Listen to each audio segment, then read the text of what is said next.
All right, so our guest today is Marc Teicholz. He's an amazing guitarist, and he's also really, really humble. So this introduction blurb will probably be a little bit hard to listen to, but Marc really is an absolutely incredible performer, past GFA winner, teacher, and recording artist based in San Francisco, where he teaches at the Conservatory of Music. And he's just an all-around great guy, really humble, as mentioned, and a really sensitive artist. And he really has this way of connecting with audiences and students alike. So he really is one of my favorite performers. I have all of his CDs, and most of the times his performances end up becoming some of my favorite interpretations for whatever the piece is. So really rich, really soulful and entertaining, and just carefully crafted artistry. So really lucky to be able to interview him today. And in Canada, we're really lucky to have him as a regular feature at universities and at guitar festivals. So going back all the way to the Castle Guitar Festival over a decade ago, and now as part of the Vancouver Classical Guitar Festival, which will be held from July 17th to 20th at Capilano University. There's also 2 concerts, which will be available to the general public. They'll be on July 18th and 19th, which is a Friday and Saturday, and they'll be held at the Blue Shore Theater, which is right on campus. There's also a package deal to get both tickets, so I'd strongly recommend getting that because the performers are going to be incredible, and they're all people that I hold in the highest regard. So you can go to vancouverguitar.org for more information, and again, I highly recommend it. And if you want to attend the festival itself as a player, registration is still open as well, and early bird prices for a couple more days. Okay, so with that all out of the way, why don't we begin the interview? Thank you for being here and for sitting through all of that. Welcome in. I'm sorry my parents and my wife didn't hear that. That was really, really nice of you. All right. Well, let's start things off with some nice basics and background. Could you tell us a little bit about how you started guitar and what about the classical guitar has kept you coming back to it day after day for however many decades it's been? Yeah. I started guitar, I think when I was around 12 or 13, and I didn't know anything about classical guitar. I didn't know it existed. I wanted to sing folk songs. Um, I don't know if you know people like Pete Seeger and Joan Baez. There's a great new movie about them and Bob Dylan. So they're back in the public awareness. But anyway, I wanted to sing camp songs, Mm-hmm. and there was a local music store near my house, and I asked for folk guitar lessons. And the woman who taught guitar, her name was Lois. Um, she said something which is often told a lot of classical guitar students is, well, learn classical guitar because that's good for everything else, and which turns out not to be true, I think. Um, so I sort of was reluctant about doing that, but actually she showed me. I remember she played a little classical guitar for me. I think it was a Villalobos Choro. I remember that. I mean, I didn't know what it was at the time, and I was completely entranced. I thought it was amazing, like a magic trick. Mm-hmm. Um, so I learned folk guitar for a while, and I learned.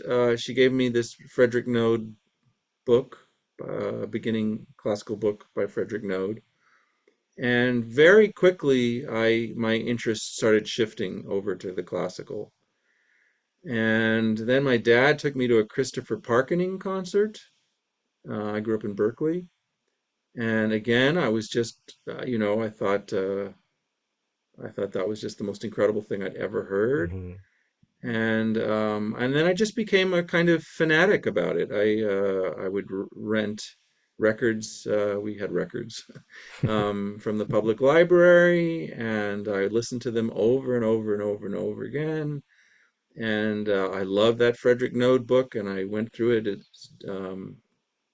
just with a vengeance. And um, yeah, I don't know why it hit me so hard, actually. The sound and the activity of what you could do with your hands, and I just suited. Also, I think I was hitting puberty, and I think I needed like something to do with all that crazy energy. Mm-hmm. So yeah, I just fell for it, and in a very disorganized way, but very passionate way, I was completely hooked. And have your feelings towards guitar changed from then until Oh today, yeah, or? right. Sorry, you asked me that.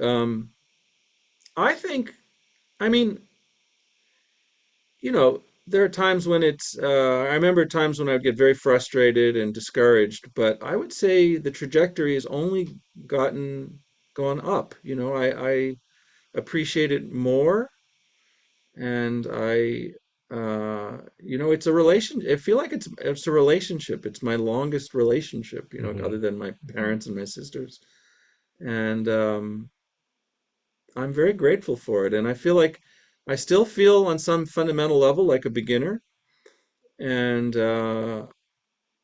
I love learning about it. And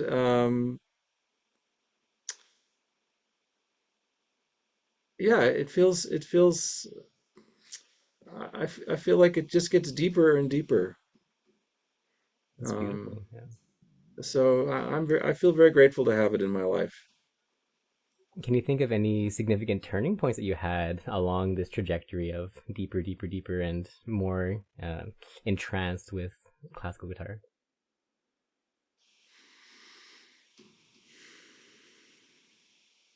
Well, there's different. I think there's certain kinds of experiences that you have to go through. I mean, there's positive ones where, on the upside, that's where you feel connected, whether you're performing or you're just playing very well for yourself. You feel like everything is in sync, like what people sometimes refer to as a flow state. Hmm. And you feel like your body and your emotions and your mind are all sort of connected and integrated very well. And so that's a very enlivening, deep feeling, and rare, unfortunately, for me, where you're just in full concentration and you're feeling and your body is and you're breathing. Everything just feels like it's together, working together. So that's a I think one of the top experiences that happen, and I wish they happened more often. But so that's an important experience to have. And then you have to go through negative ones where you fail, or you feel crappy, or you feel embarrassed. You embarrass yourself in front of people, or Hmm. um, you deal with your limitations and frustrations, and your ego is damaged, and all those kinds of things. And those are not at all pleasant. It's not like I'd ever recommend anyone. Uh, they shouldn't be sought out. But Hmm. I think there is some value in having to um, go through that. I think that's like the sports guy, the athletes, the wins and the losses. It's I think the experience is not just about the wins, obviously. Hmm. So, um, and then another big part of it is the people you meet along the way. You start off as this sort of little kid by yourself, just you have your own private experience, and then you realize there are other crazy people out there, um, who are just, if not more, uh, dedicated or interested or curious about it. And you start to meet those people, and they are all over the world. They're from China, they're from Brazil, they're from Israel,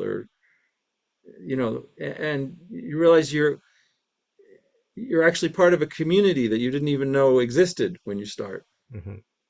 Um, and they inspire you, or you feel competitive with them, or you you learn from them, you make friends with them. So that's another very deep part of the experience, is to connect. You know, I wouldn't I know people in Canada because I like to play the guitar. I mean, Hmm. how does that work? That's Yeah. amazing. Um, um, and then there's the learning. You learn how to do something, and then that I always think it's like you climb a mountain, and then if you climb the mountain, you get to the reward is you get to see a bigger mountain Hmm. that you didn't even know existed. Right. Um, and so that sense of the more you learn, the more you realize how little you know, Hmm. and how incredible that is to sort of to feel how it just keeps expanding. The world just it just Absolutely. um, and then also, you know, when you're younger, you think you think music and guitar music is the center of everything. It's the most important thing. And then you grow up and you realize nobody cares at all. It's totally unimportant. Right. And I think that's also good to understand, you know, that it's how something is so important and meaningful is also completely unimportant and meaningless Hmm. at the same time. I think that's important Hmm. to hold those the thoughts simultaneously. Anyway, I don't know if that's an answer to your No, question. no, that's a beautiful answer. On that note, I'm wondering. At first, you started off with an interest in folk music. Do you still have an interest in folk music, or in non-guitar music, or non-classical music, even? Yes. Well, first of all, I think when you fall in love with music when you're younger, those people have a special part in your nervous system, in your Mm-hmm. brain. So when I still hear, you know, Pete Seeger or Joan Baez, or it hits me very viscerally. Um, I think they're great. They're incredible musicians, but I think it hit me at a very impressionable time in my life. So and yeah, I love all classical. I'm very interested in all classical music. I'm a jazz fan, although I don't know that much about it, but I listen to a lot of jazz music. Um, yeah, I'm interested. I remember when my daughter was young, she was interested in rap music, which I thought I hated, and then we watched this reality rap show, or you know how they have these there are always these reality shows where people are competing. Mm-hmm. So there were all these rappers, and Cardi B was one of the judges, Chance was one of the judges, Mm-hmm. and I and I started to learn about the different styles of rap, Yeah.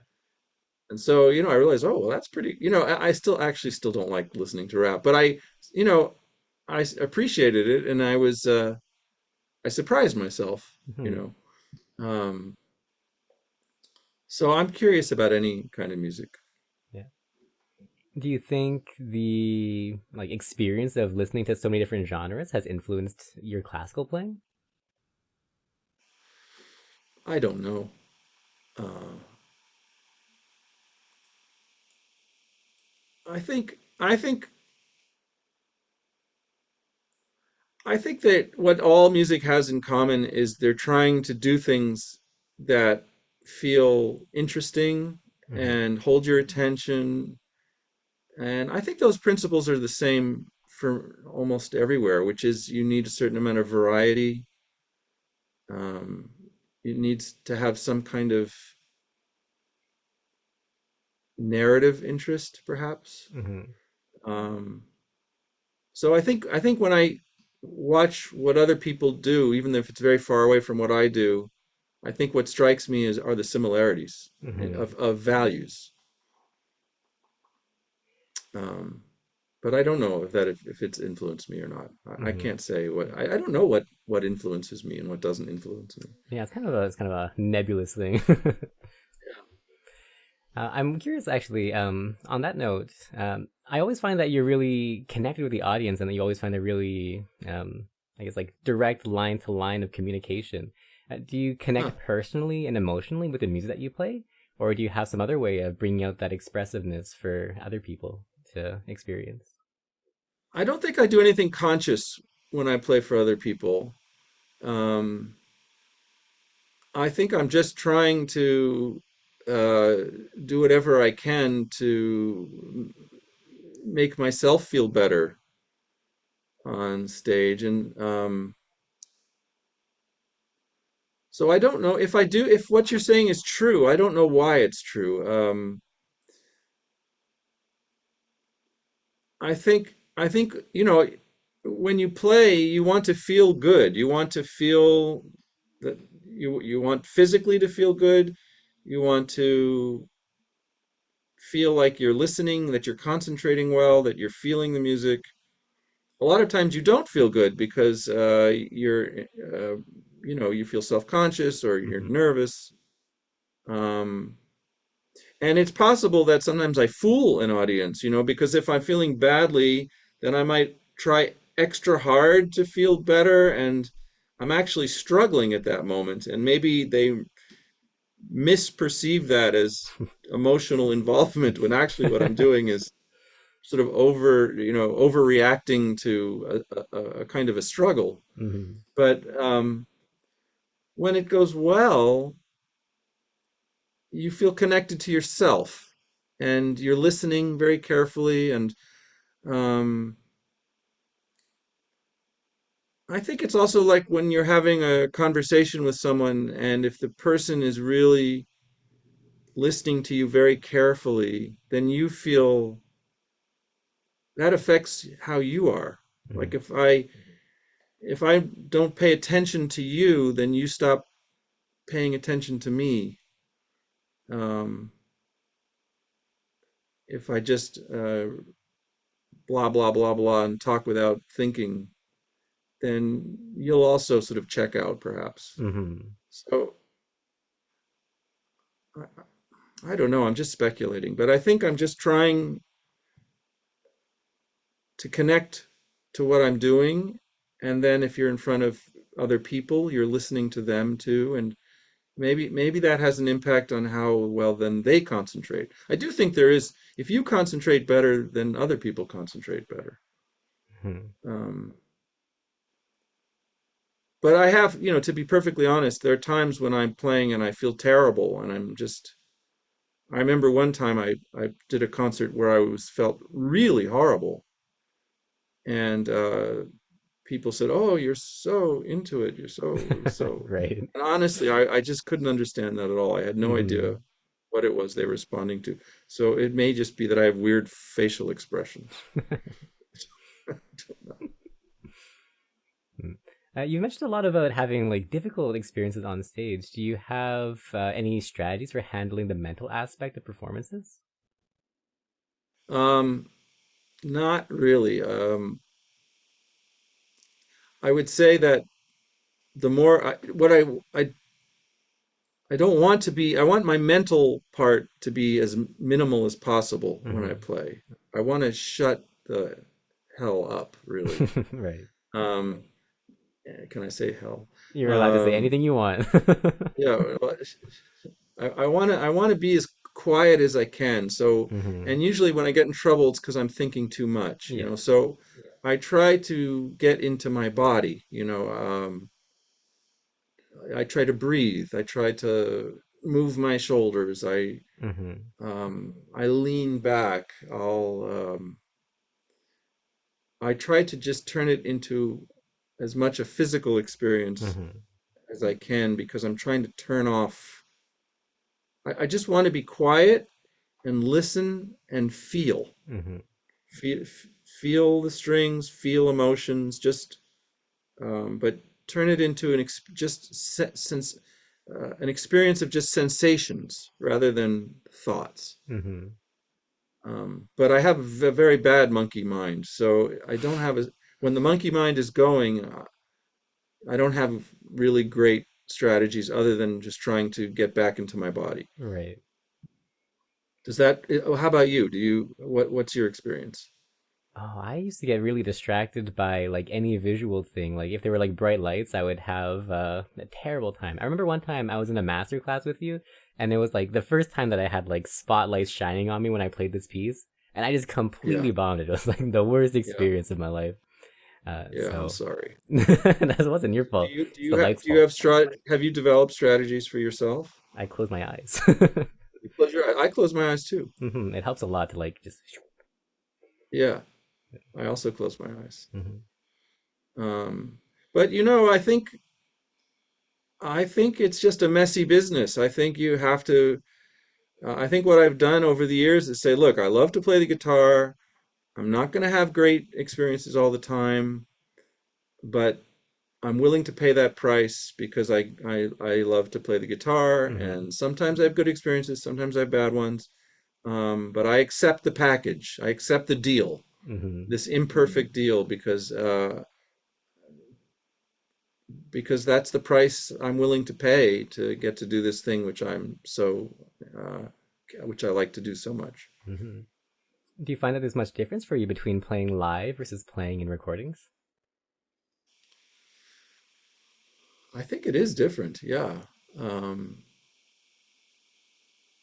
I think with recording, you feel like you can do it again, and you can have strategies for recording. If you're recording a long piece, you can play the first page a few times and then the second page, and then you Hmm. don't have to play it all the way through.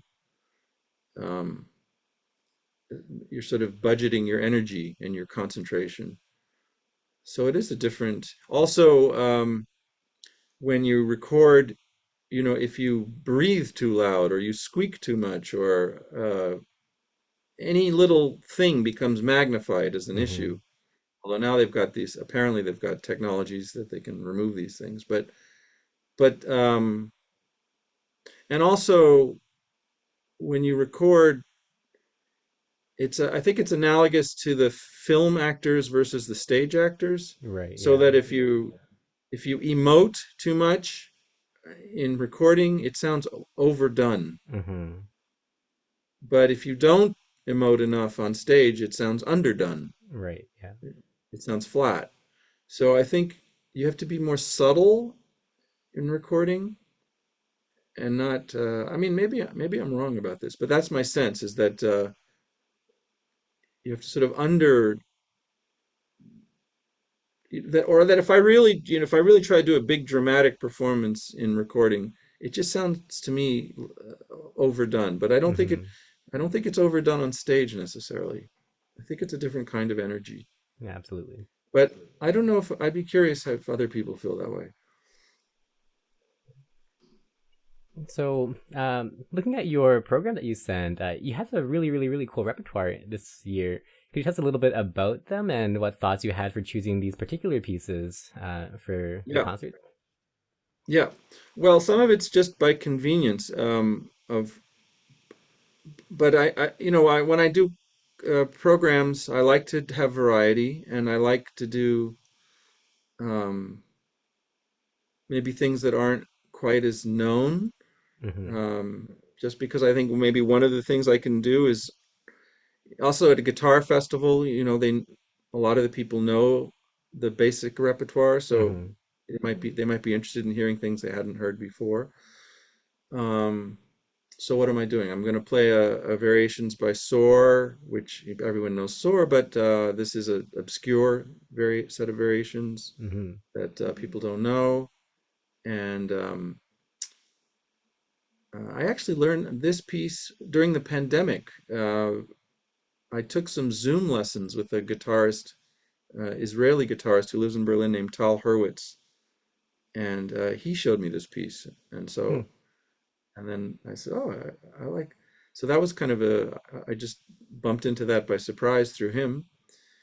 And then I think I'm doing a Ponce sonatina, which is a Hmm. fairly new. I just learned this one, and really, the honest reason I'm doing this one is because right before I come to you, I'm coming from another festival, and they specifically asked for this Ponce piece. So I'm learning it for another festival. So I thought, Hmm. well, okay, it's going to be in my hands. And actually, do you know this? You must know this Sonatina Meridionale. Hmm. It's one of his smaller sonatas. It's a sonatina, and it's kind of him in a Spanish style. Um, it's really charming. It's a lovely piece. And then shortly after I leave your festival, I'm going to the first time in my life to China Oh, congrats. for a long trip for 3.5 weeks. And I'm going to play there. And Sergio Assad wrote 12 pieces. Each piece is a different Chinese zodiac Hmm. animal. So I thought that would be interesting for the Chinese audience. Yeah, absolutely. So I picked three of the animals. I'm going to do a snake, I think this is the year of the snake, It is. and Goat, which is a more melodic ballad-like one, and then Tiger, which is a kind of prowling. Uh, uh, it's a great one. Yum bum bum bum. It's like a prowling tiger. Yeah. And these pieces are brand new, Hmm. so those are the ones I'll be most nervous about, but excited. And then Well, I'm before we gonna move play on, it. why did Yeah, you choose those three movements in particular? well, chose the snake because it's the year of the snake. Hmm. That's the year we're in. And then I wanted just contrasting ones, so I wanted a slow, melodic, pretty one. And so that's the goat. Hmm. The goat is supposed to be a sort of a gentle goat. And then the tiger is an exciting one to end. So uh, I've learned recent over this last few months. I've learned all 12 of them. Hmm. Semi-learned, I should say semi-learned. I don't know how performance ready they are, but I've fingered them and I can play through them. Hmm. So I just picked these three because I thought they provided the most contrast as Okay. a set of three. That was it. And then I'm going to end with a set of Tarina pieces that are originally for piano, and I arranged them. They're called gypsy dances, and there are five uh, gypsy songs, and I actually like them better than a lot of Tarina's original guitar Oh music. wow. Um, and it was a lot of fun to arrange them. I arranged them during the pandemic. Hmm. So that's it. Great. How often do you normally cycle through different repertoire and add new pieces into your programs? I tend to always try to put something new, fairly often. I keep like the Tarina and the Sora I've played before, the Ponce and the Chinese Assad's Chinese pieces I've never played before. So Hmm. it's often like that. I'll sort of um, put a few new things in. It's fun to learn new stuff. I mean, what you're doing is you're balancing the comfort of knowing pieces that you feel more comfortable Hmm. with the excitement but nervousness of doing things that you don't know as well. Um, but it's always stimulating and refreshing to learn something new. Hmm.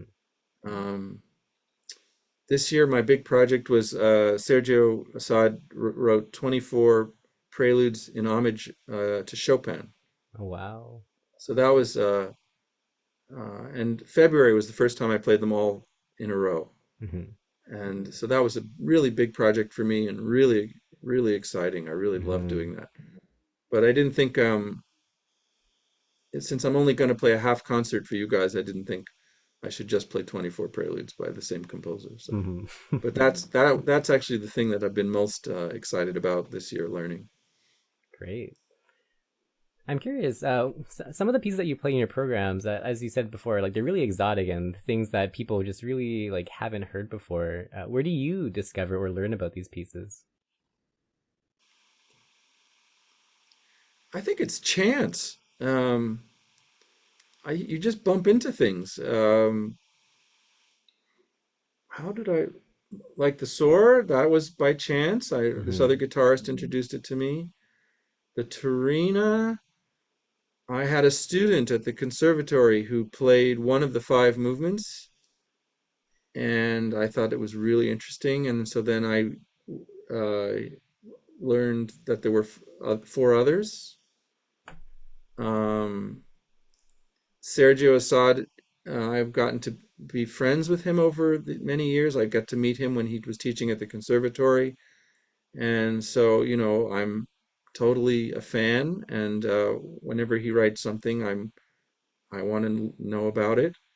Uh, so I learn a lot of his music, and it's exciting to play music that I really like by this great composer. And it's all new. It's all fresh. It's fresh off the presses, Hmm. hot off the presses. Is that the expression? And so that's been a tremendously exciting thing. Sometimes he'll write. He says, "Let's try Claire de Lune or try this piece." a set of pieces by Borodin. I did that. Those were Hmm. his ideas. Um, and then I think as a guitarist, whenever you hear a classical piece of music, I think we're trained to think, how would that go as on Yeah, guitar? exactly. For sure. Um, uh, I teach at the conservatory, so students come up with things that I didn't know about. So Hmm. um, they'll often introduce me to things. So it's pretty random, Hmm. really. And But I think I have, nowadays you have so many amazing players. So, and they can play the standard repertoire much better than I can. So I feel like this is my way to make a contribution, to do things that maybe people don't know as well. hmm, I think it's great. I've definitely encountered a lot of music that I've never ever heard before just by things that you've brought into the world. So it's working. Oh, good. Thank you. So speaking of students and teaching, I'm curious, what are some of your core philosophies, if you have any, for when you're teaching students, either new, temporary, or more permanent at conservatory?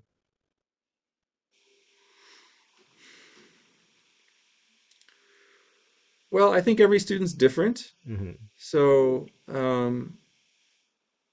I don't think I teach everyone the same way. I hope I don't. Um, I mean, I think that, students have different goals. So I don't think I think it's good to know what they care about. Um, it's not like everyone is trying to win a competition. Hmm. Um, I think the bottom line, the most fundamental thing is that you want to enjoy playing the guitar, and you want the guitar to be a positive thing in their life for as long as they want it. Hmm. Um, so I think that's the most important thing. I think that I don't think there's anything that's more important than that, as far as I know. I don't know if you agree. No, for sure. Um, and also, I mean, it's an interesting question. I want to enjoy the lessons myself. I want to enjoy the person. I want them to have a good time. So those are my biases. But Hmm. then occasionally I'll come across some amazing player who had a nasty disciplinarian teacher and they had a terrible time, Hmm. and but they got really good because the teacher was such a tough person, Hmm. and it was that kind of tough love approach, which is I'm terrible at. I'm an Right. awful teacher like that. But I wonder, is that a better way? Um, Although I think maybe for everyone who succeeds in that way, there's 20 who Hmm. just give it up. Yeah, for sure. So I don't know. I don't know what the best way to teach is, but I know that I want to enjoy the personality.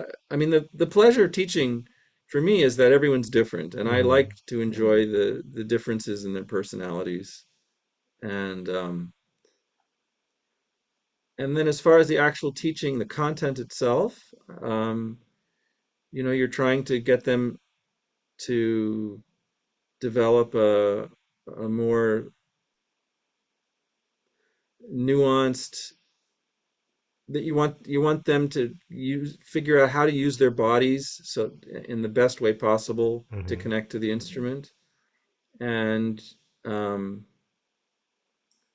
and you're trying to come up, you want to show them what's interesting and beautiful and enjoyable about the music that they're playing so that they can enjoy it more and get excited about maybe things they haven't seen in it before. I don't know if that's a philosophy, but No, I think it's beautiful. Do you think there's anything particular about students, maybe traits or mindset, that makes lessons more enjoyable for you to teach?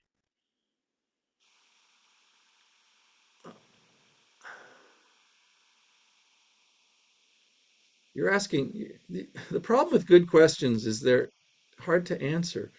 Um, Sorry. could you ask less good questions? Um, I think having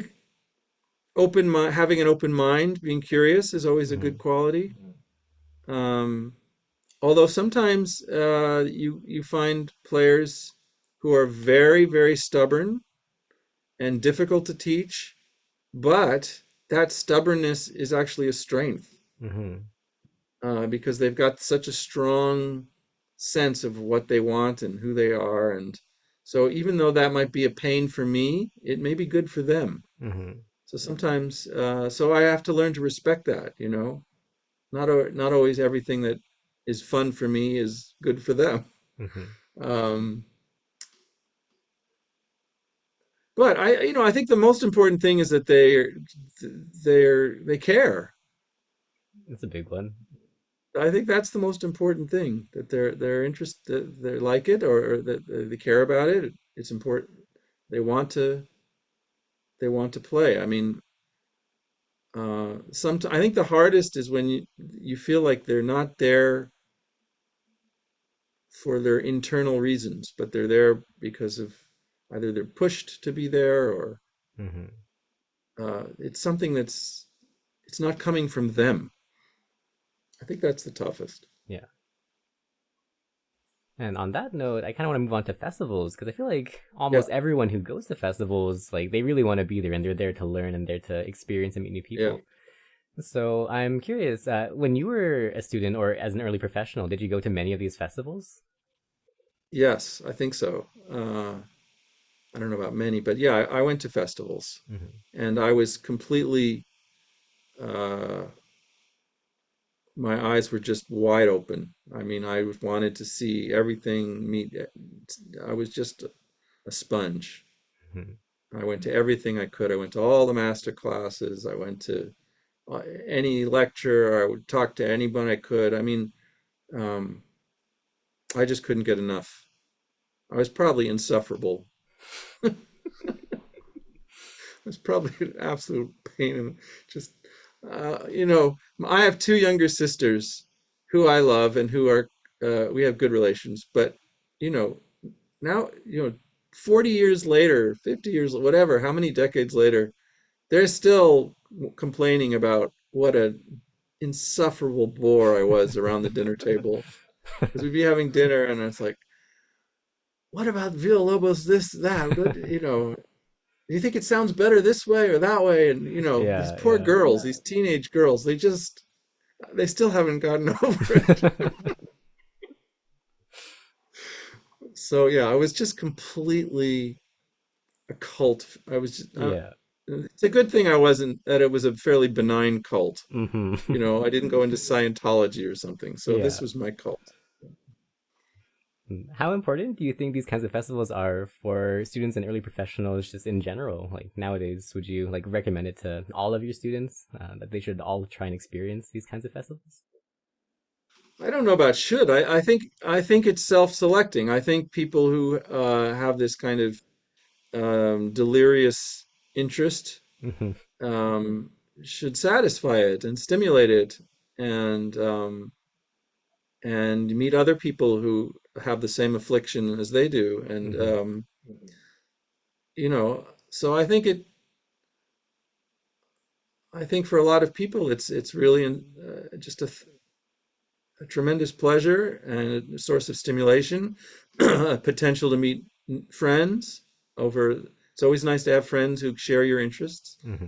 Um, so I think there's no doubt that for certain kinds of people, they get a huge amount out of it. Hmm. Maybe it's less good for people who are sane and balanced. I don't know. And how did you get involved with the Vancouver Classical Guitar Festival? I think it must have been through. It's been a long time now. I think it was probably through Daniel Bolshoi. Hmm. He taught at University in Victoria, Hmm. Vancouver. Yeah. Sorry, Vancouver. And I think he was the first to invite me Um, Now he's in Ottawa, right? Oh yeah, Ottawa, Georgia. Georgia and Ottawa, right? But at the time he was in Vancouver, so I think that's how that was my first. Hmm. I think, but my I could be wrong, but that's my memory of it. And last question about festivals. As a faculty member, what are some of the things that you hope that participants will come away with after the week was over, after they've studied with you and learned from the other masters? Masters. Um, well, I I think what I would hope is that they uh, get energy, excitement, stimulation, new ideas, inspiration, fun, um, some amusement. Maybe something will touch them.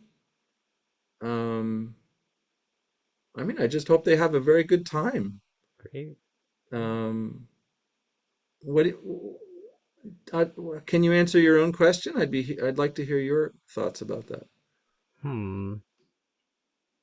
I think when I was, well, I mean, I still participate in festivals, but I think the thing that I like the most about it for me is I just really feel involved with the community when I join these festivals. It feels like everyone's there, the same kind of unhinged insanity towards classical guitar, and it's nice to just like get together with a whole bunch of people who are just really like-minded and they really care and they just are there to improve and learn and try and just get deeper and deeper into this madness.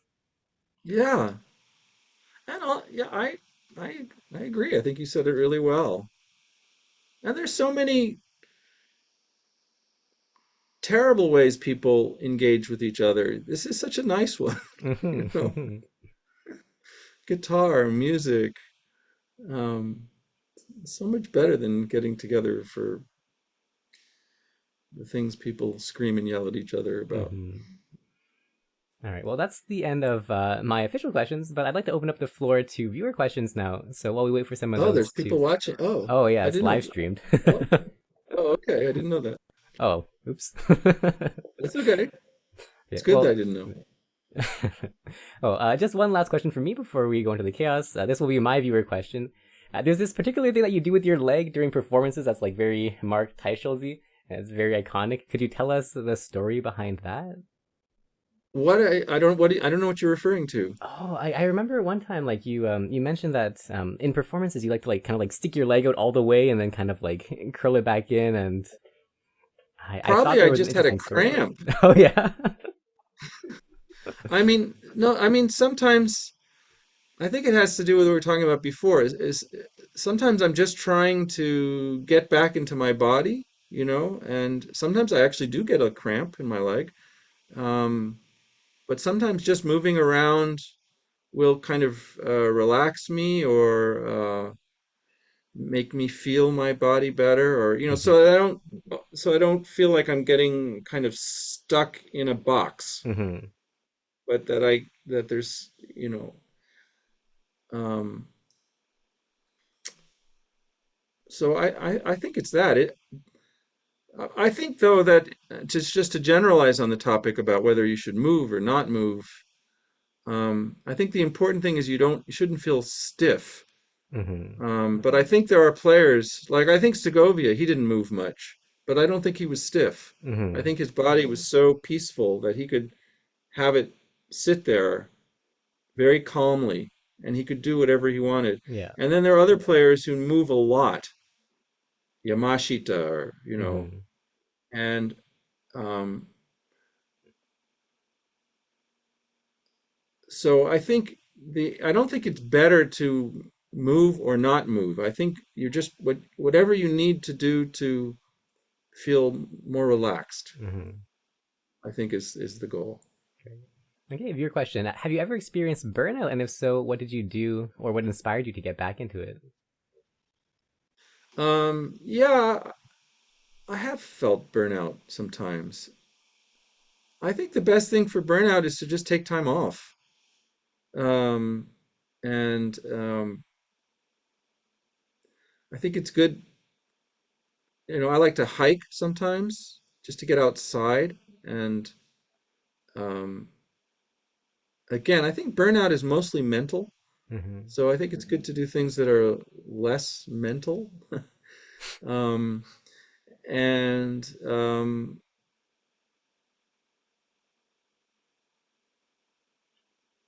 I think that's the main thing. I was going to say sometimes it's nice to then to work on something completely new uh, that doesn't carry any baggage with you, Mm-hmm. you know.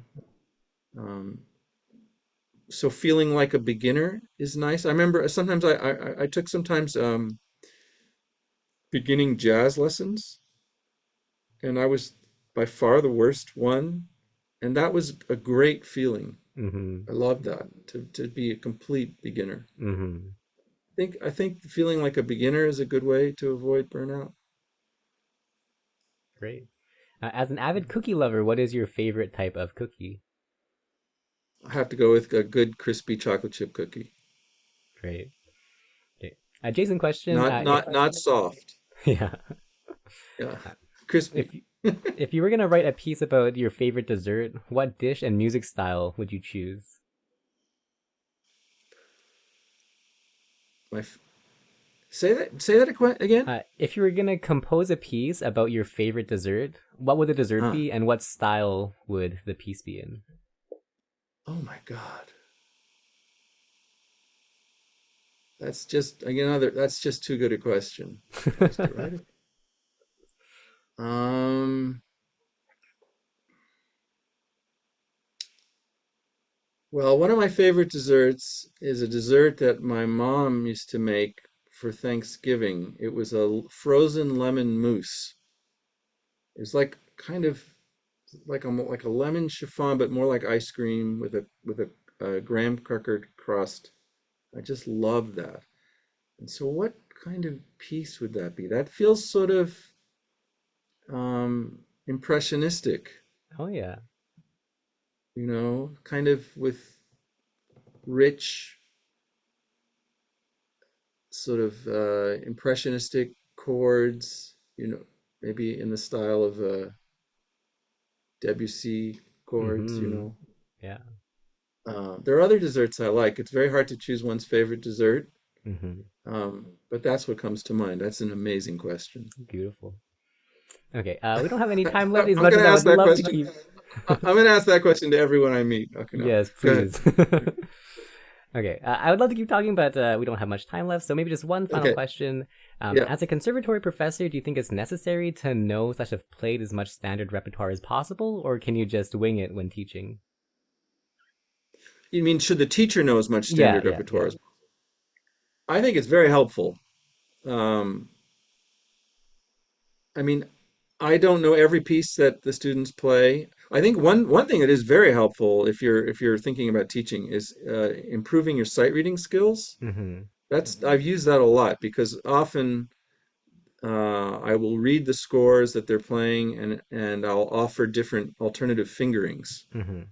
So my ability to be a pretty good sight reader has helped me a lot. And Mm-hmm. um, yeah, I mean I didn't go about it in a systematic way, but I've listened to so much guitar music and I'm familiar with a great deal of it, and I think that knowledge has been very helpful. Mm-hmm. Um, but I think the if you're curious about guitar and you just go after it and listen to everything you can, and what's all the music Ponce wrote? What are the Bach suites sound like? What did the Torina do? What did Toroba do? What just keep going and just swallow and swallow and swallow. I think you pick it up as you go. Mm-hmm. Great. Okay, well, with that, that's basically the end of the interview. So thank you so much. Okay. Honestly, it's been a great pleasure. And so, for anyone who's watching, the Vancouver Guitar Festival will be from July 17th to 20th at Kaplan University. And absolutely come if you're interested or psychotic about guitar, or at least come to the concerts so you can hear Mark and the other amazing musicians play. So you can go to vancouverguitar.org to find out all about that. But yeah, thank you so much. It's been really a huge pleasure. And yeah, It's thank you. so nice to talk to you. Likewise. All right, take care.